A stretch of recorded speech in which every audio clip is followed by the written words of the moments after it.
देखिए हमने बोला भाई डीएनए अलग अलग टाइप का है, like A DNA, B DNA, C D E DNA या सो ऑन। सो एक सेल मैंने बताया कि नॉर्मली हमारे अंदर बी डीएनए होता है, बट बी से ए डीएनए बनेगा या सी बनेगा या कोई और फॉर्म बनेगी, ये किस चीज़ पे डिपेंड करता है? ये डिपेंड करता है 4 चीज़ों पे। There are 4 conditions that will decide what kind of DNA will be formed. वो 4 कंडीशंस आपको पता होनी चाहिए। तो वो 4 कंडीशन कौन कौन सी होती है? Number 1 is ionic concentration.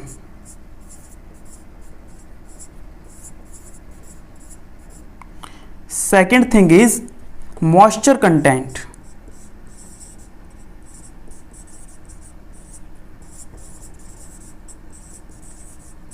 उसके बाद डीएनए सीक्वेंसेस,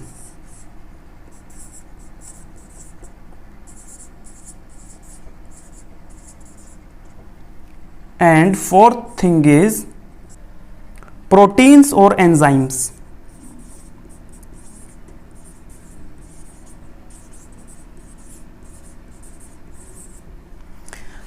मान लीजिए ये एक सेल का न्यूक्लियस है, this is not cell, this is nucleus of cell, okay. और इसके अंदर ये मान लीजिए डीएनए है, ठीक है।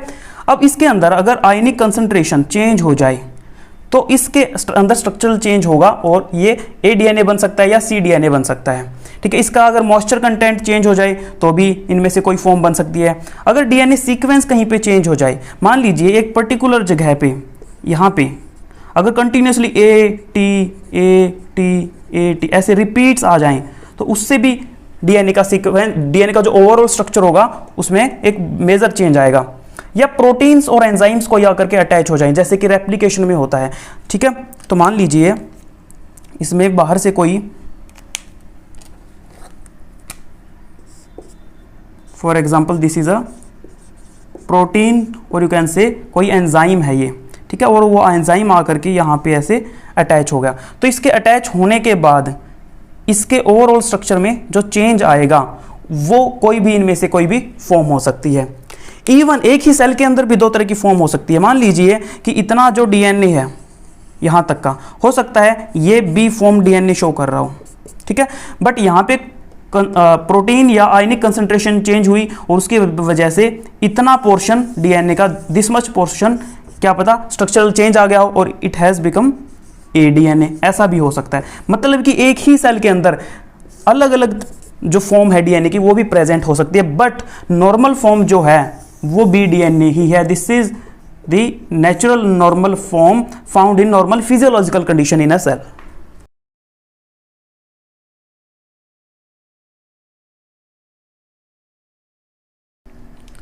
तो चलिए अब एक एक डीएनए को हम समझते हैं। ए डीएनए के, सी डीएनए के फीचर क्या होते हैं, डी, ई और जेड डीएनए के फीचर क्या होते हैं। यहाँ पे मैंने बी डीएनए को काउंट नहीं किया क्योंकि उस पर ऑलरेडी लेक्चर बन चुका है। तो देखिए सबसे पहले ए डीएनए बनता कब है, this is the first question. So A DNA बनता है जब ह्यूमिडिटी जो है वो 75% से कम हो जाए। If humidity is less than 75%, तब जो स्ट्रक्चर बनेगा वो होगा ए डीएनए का। और ए डीएनए के अंदर बेस पेयर पर टर्न होंगे 11 बेस पेयर पर टर्न। एक टर्न कितनी होती है मैंने आपको ऑलरेडी बताया हुआ है कि 2 ग्रूव के बीच का, 2 मेजर या 2 माइनर ग्रूव के बीच का जो डिस्टेंस होता है उसे एक टर्न बोलते हैं या एक पिच बोलते हैं, ठीक है। फॉर एग्जाम्पल मान लीजिए ये मेजर ग्रूव है, ये बड़ा वाला जो गड्ढा है दिस इज मेजर ग्रूव, और एक मेजर ग्रूव हमें यहाँ पे अपीयर हो रही है। सो 2 मेजर ग्रूव के बीच का जो डिस्टेंस होगा उसे 1 टर्न या पिच बोलते हैं, ठीक है। और इसके अंदर यहाँ से लेकर के यहाँ तक जितने न्यूक्लियोटाइड बेस पेयर्स आएंगे, लाइक 1 2 3 4 5 6 7 8 9 10 11, सो इनको, तो यहाँ पे ए डीएनए के अंदर ये कितने प्रेजेंट होते हैं, 11। बी डीएनए ऑलरेडी बता चुका हूं, उसके अंदर 10 बेस पेयर प्रेजेंट होते हैं नॉर्मल नेचुरल कंडीशन में, ठीक है। उसके बाद बात करते हैं इसकी कॉइलिंग की। सो कॉइलिंग जो है वो इन सभी के अंदर जेड डीएनए को छोड़ के सभी के अंदर राइट हैंडेड कॉइलिंग होती है, ये याद रखना है। All shows right handed coiling. Right handed coiling जो होती है वो क्लॉकवाइज होती है।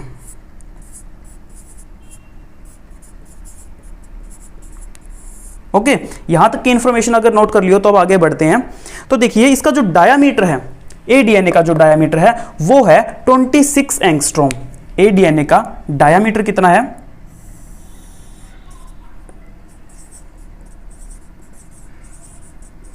It's diameter is 26 angstrom. मैंने आपको बी डीएनए का डायामीटर बताया था, बी डीएनए का डायामीटर था 20 एंगस्ट्रॉम, यानी कि इसका डायामीटर ए डीएनए बी डीएनए के कंपैरिजन में बहुत ज्यादा है। ऐसा क्यों है? मान लो अगर हम इसका डायग्राम बनाएं तो हमें कैसा अपीयर होगा। इसके अंदर क्या होता है कि जो इसकी जो ग्रूव्स होती है वो काफी डीप होती है, मतलब कि आप कुछ ऐसा दिखाओगे इसको, लाइक दिस। सो यहां पे जो ग्रूव है ये वाली, these grooves are very deeper, these grooves are very deeper. और उस डीप ग्रूव के कारण इनका जो डायामीटर होता है, ओवरऑल जो डायामीटर है वो ज्यादा होता है। ठीक है, so diameter is 26 angstrom. But B DNA के केस में जो ग्रूव्स होती है वो उतनी ज्यादा डीपर नहीं होती है। सो बी डीएनए का केस इसके कंपैरिजन में आप कुछ ऐसा बना सकते हो, लाइक दिस। तो यहां पे जो ग्रूव्स हैं वो उतनी डीप नहीं है जैसे जितनी कि हमें ए डीएनए के केस में देखने को मिल रही है। ठीक है, तो ये था हमारा ए डीएनए का केस। अब बात करते हैं हम सी डीएनए के बारे में।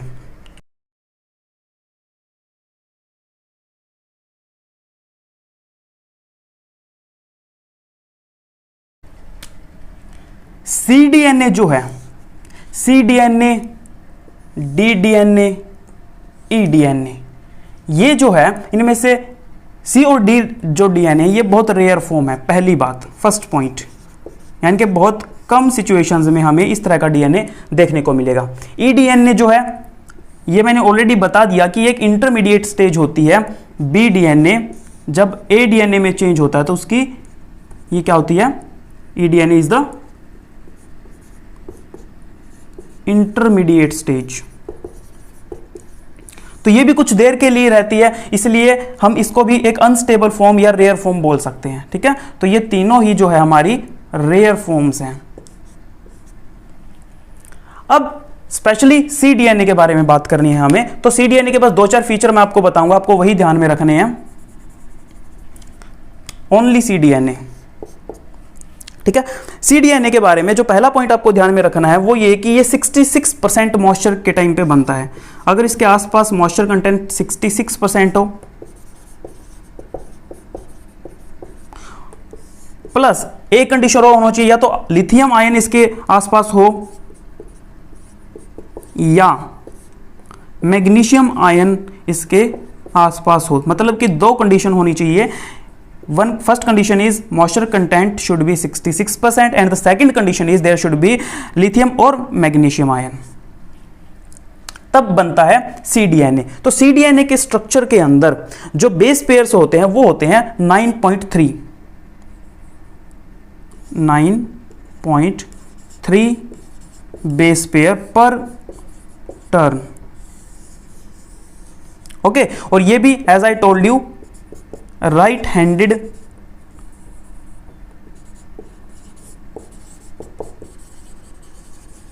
रोटेशन शो करता है। उसके बाद देखिए डी डीएनए, ये वाला डी डीएनए जो है ये भी रेयर फॉर्म है। और इसकी खास बात क्या है कि जहां पे भी डी डीएनए बनता है वो रीजन डिवॉइड रहता है जी एंड सी सीक्वेंस से। मतलब कि फॉर एग्जांपल मान लीजिए ये एक डीएनए सीक्वेंस है।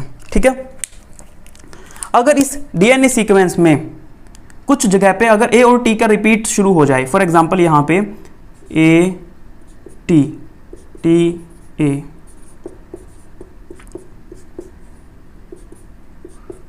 ए ए, ओके, GC।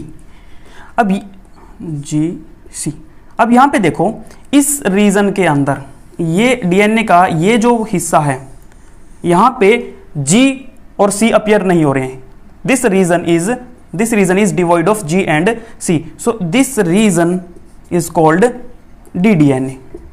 ओके, और ये जो है यहाँ पे जो बेस पेयरिंग रहती है वो रहती है 8 बेस पेयर पर टर्न। इस केस में 8 बेस पेयर पर टर्न।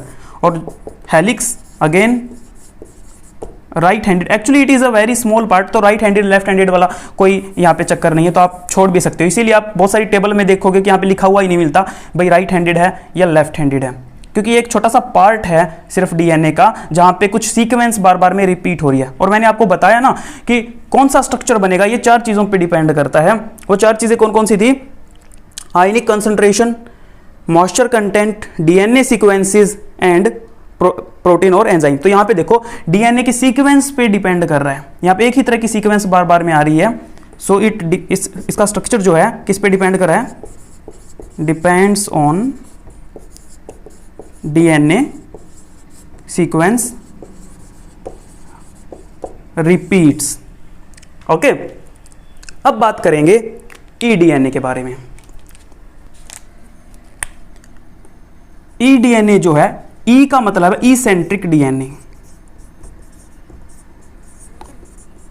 और you can say this is the intermediate DNA. Already इसके बारे में बता चुका हूं, बहुत बार बोल दिया कि ई डीएनए जो है बी डीएनए से जब ए डीएनए बनता है तो ये बीच की स्टेज को हम बोलते हैं ई डीएनए।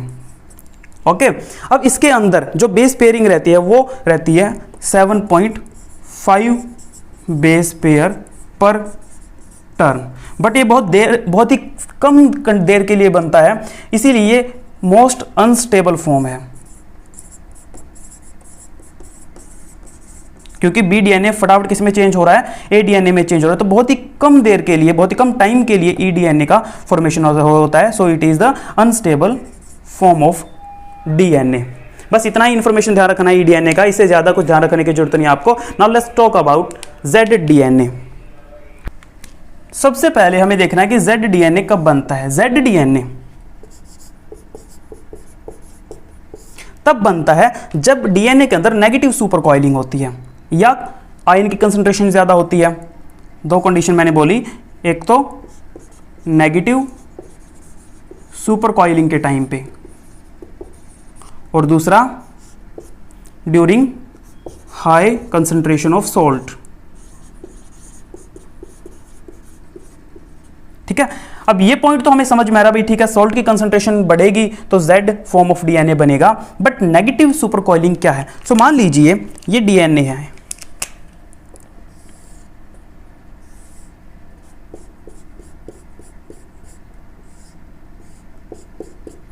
जब रेप्लिकेशन होती है तो हेलिकेज एंजाइम इसको बीचों बीच चीर देता है। फॉर एग्जांपल हेलिकेज एंजाइम बनाते हैं यहां पे,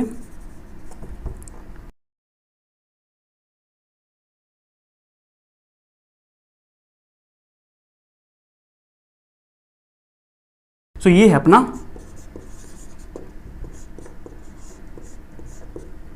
हेलिकेज एंजाइम। ये क्या करेगा? इसको बीचों बीच ऐसे चीरता चला जाएगा आगे की तरफ।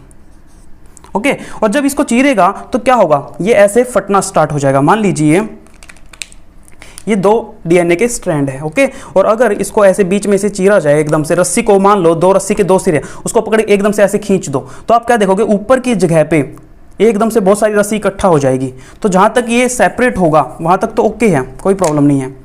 मान लीजिए यहां तक ये नॉर्मली सेपरेट होगा, लेकिन एकदम से खींचने की वजह से इस जगह पे डीएनए बहुत सारा इकट्ठा हो जाएगा, ऐसे हो जाएगा, रैपिंग हो जाएगी। ठीक है, तो इस जगह को, इस रीजन को हम बोलते हैं super coiling, we call it super coiling. But ये सिचुएशन जो है ये बहुत कम देर के लिए रहती है, और क्योंकि सुपर कॉइलिंग हो गया तो इसलिए इस जगह पे डीएनए का जो स्ट्रक्चर है वो काफी गड़बड़ा सा गया है, तो इस जगह को हम बोलते हैं Z DNA. Okay, super coiling की वजह से जो स्ट्रक्चरल चेंजेस हुए हैं that is for Z, that is of Z DNA, और इसकी वजह से जो यहाँ पे स्ट्रक्चर होगा वो काफी डगमगा सा गया है। मतलब नॉर्मली देखो हम ऐसे डीएनए बनाते थे बिल्कुल स्मूथ सा, राइट, बिल्कुल स्मूथ सा डीएनए, बट यहाँ पे वो स्मूथनेस नहीं रही, यहाँ पे बिल्कुल स्ट्रक्चर कुछ ऐसा हो गया है कि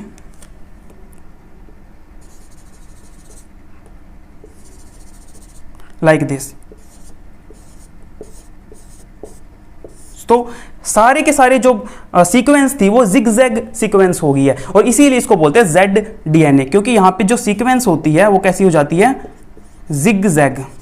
और यू कैन से ये जो कंप्लीट जो चेन है, ये वाली जो चेन है, इसको हम शुगर फॉस्फेट बैकबोन बोलते हैं। सो ये sugar phosphate backbone zigzag position में आ जाती है। तो आप लिख सकते हो यहां पे जेड डीएनए के अंदर क्या होता है, शुगर फॉस्फेट backbone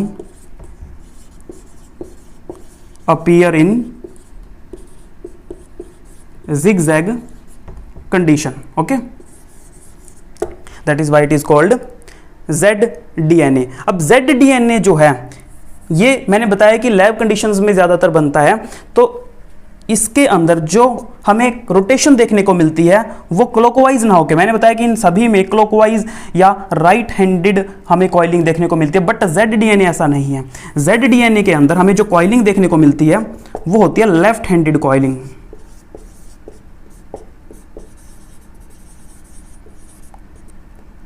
और लेफ्ट हैंडेड का मतलब क्या है, एंटी क्लॉकवाइज जो रोटेशन होती है वो हमें देखने को मिलती है। प्लस यहां पे जो नंबर ऑफ बेस पेयर है वो है 12 बेस पेयर पर टर्न। ठीक है, तो दो कॉन्सेप्ट क्लियर हुए कि एक तो इसके अंदर लेफ्ट हैंडेड रोटेशन देखने को मिलती है, 12 बेस पेयर पर टर्न होते हैं, और एक ये बात भी हमें समझ में आएगी कि तब बनता है जब किसी डीएनए के किसी पोर्शन में क्या हो जाए, नेगेटिव सुपर कॉइलिंग हो जाए या सॉल्ट की कंसंट्रेशन इंक्रीज हो जाती है, तब ये बनता है। ठीक है, तो इसका जो डायामीटर है, डायामीटर इसका रहता है 15 एंगस्ट्रॉम। तो आई थिंक कि सारी की सारी इंफॉर्मेशन आपको अच्छे से समझ में आ गई है। तो ए डीएनए, सी, डी, ई और जेड डीएनए तक हमने कर लिया। अब है हमारा एच डीएनए। एच डीएनए के बारे में हम ज़्यादा इन्फॉर्मेशन यहाँ पे नहीं करेंगे, क्योंकि एच डीएनए के ऊपर मैं एक अलग से सेपरेट वीडियो बनाऊंगा। नेक्स्ट पार्ट हमारा एच डीएनए के ऊपर होगा। बस इतना ध्यान रखना है कि एच डीएनए कब बनता है, इन विट्रो कंडीशन में। इन विट्रो बोले तो लेबोरेटरी कंडीशंस में जब हम एक्सपेरिमेंट करते हैं तो हमारा जो डीएनए है वो एच डीएनए बनने के चांसेस ज़्यादा होते हैं। अब क्या क्या फीचर होते हैं एच डीएनए के, ये हम बात करेंगे नेक्स्ट लेक्चर में।